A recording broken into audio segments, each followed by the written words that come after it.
Well, it's 2:40 a.m. in the morning on a public holiday in Melbourne, and I am leaving Sunbury to drive to Penrith to pick up bodywork for the race car. Am I mental? Quite possibly. Whew. See you guys soon.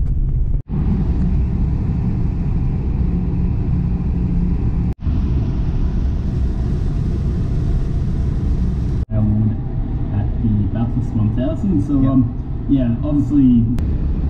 So, an hour and 50 away from Sydney. I'm pretty excited. Going to pick up some Super GT bodywork that I'm going to be allowed to replicate and put on my car.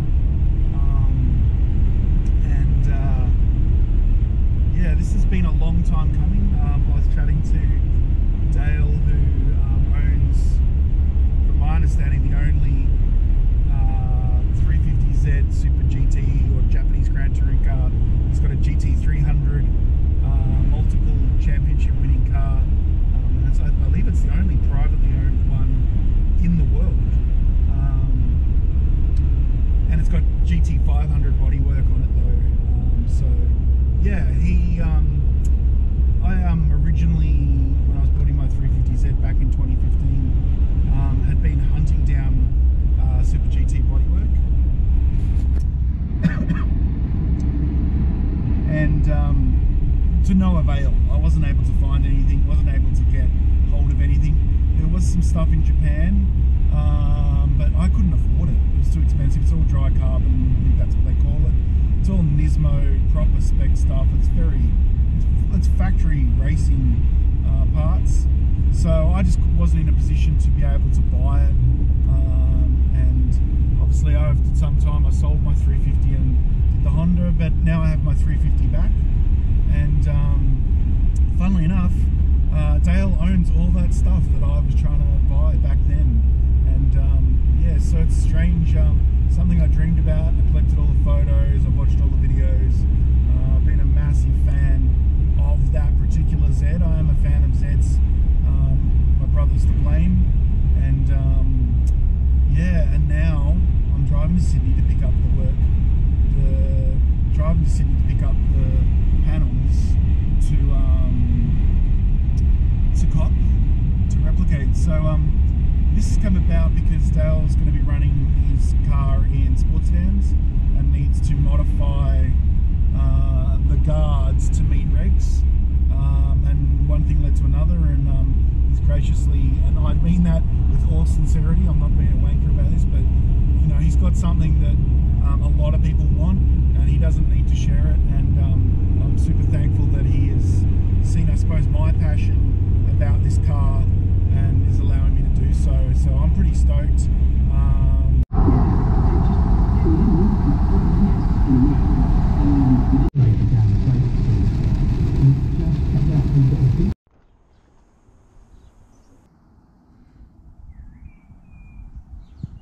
So just picked up the guards from Dale in Sydney. That was what was it, like 18 hours, 16 hours of driving, so about 22 hours I think of no sleep, 22 hours of being out there, and we've got them back. Now something really interesting is I've been following like chats for years about Super GT guards on a standard 350Z. Now my 350Z isn't standard, obviously it's a race car and already chopped up a bit. It's going to get chopped up a lot more, but it's interesting already. I've started putting on some panels, which are Nismo factory panels. Well, Nismo racing panels, aren't they? Not factory panels. And it's interesting to see how they fit. So the first thing that's noticeable is obviously the height. Now my car is as lowered as far as it can go for good geometry, but there's still big gaps between the top of the tyre and the guard. Now obviously I've got big slicks on. I was looking at Dale's car yesterday, and it's running like really tall tyres, but problem for me, if I run really tall tyres, I'm going to have issues with the car being really high off the ground, and I don't want that. I want the car as low as possible, obviously. Well, it's probably a bit more complex than that, but you know what I'm saying. So we're going to have to I'm going to have to modify these guards quite a bit to fit. I'm running 12-inch on the rear, 300 650s, and on the front at the moment I'm running 10s with 280 650s, but we'll probably go to 12s on the front as well. So yeah, also the headlights don't fit, so when you use their guards, they have their own Perspex headlight and a full carbon fiber surround underneath it, so I'll need to mold my headlights into my guard. We don't need to run headlights, so it'll just be, you know, it'll be all nicely molded and stuff. So yeah, I'm going to take some more video and show you guys. There's a bit of the rear guard and the skirt don't sort of match up, but I've got to change these guards. We're going to get copies of them made, so we can modify them to meet sports sedan regs. That's the whole reason why this sort of project began. Dale's going to race his 350Z Super GT car in sports sedans, but the guards currently don't really meet our regs, so we're trying to make them a little bit closer, which requires a bit of effort. So yeah, I'll show you what I'm doing, and hope you find it informative. So the front bar, I can't sit on it yet because it has little winglets that hang out. Part of it, so the GT300 350Z is quite substantially different on the front end. So the rails are still there, but everything else has been chopped away. So there's a lot of carbon paneling and inner guards and things. So yeah, the standard sort of setup doesn't fit, but it's gonna look sick, and that's what matters. So we're gonna make a mold of that and pop out a fiberglass panel for me, and that's what I'll be running. And the same with the rear. So I'm gonna need to chop some things away to fit the rear bar. The rear bar is beautiful as well, but need to chop all this stuff away in here and everything to be able to fit the bar in there. So this is what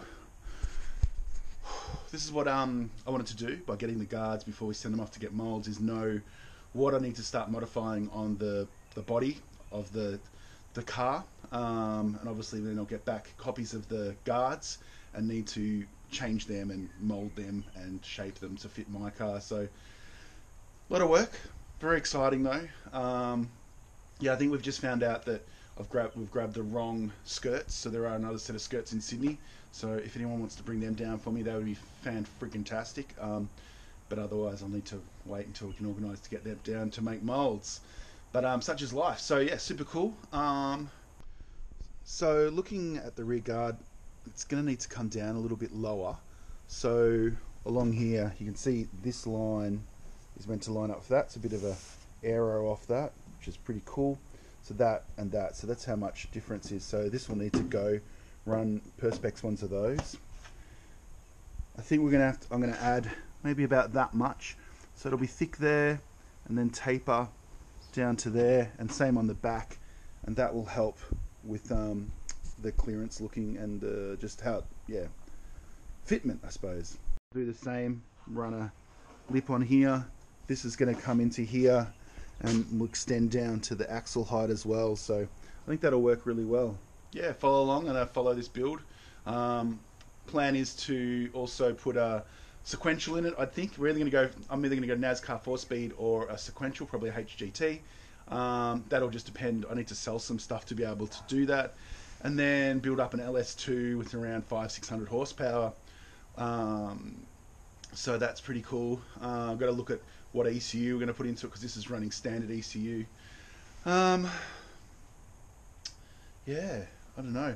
So yeah, I should probably say the engine I'm going to do is with Mitch Pullen. So Pullen, I think it's Pullen Engines or Pullen Motorsports or Pullen something. Pullen's fucking sick drifts, I know that. He's got some pretty sick cars. So he's going to build me up a nice drift spec motorsport version, so with individual throttle bodies, put my dry sump and everything on it. Yeah, so there's a lot of upgrades that can go on. So yeah, stay tuned for some awesomeness.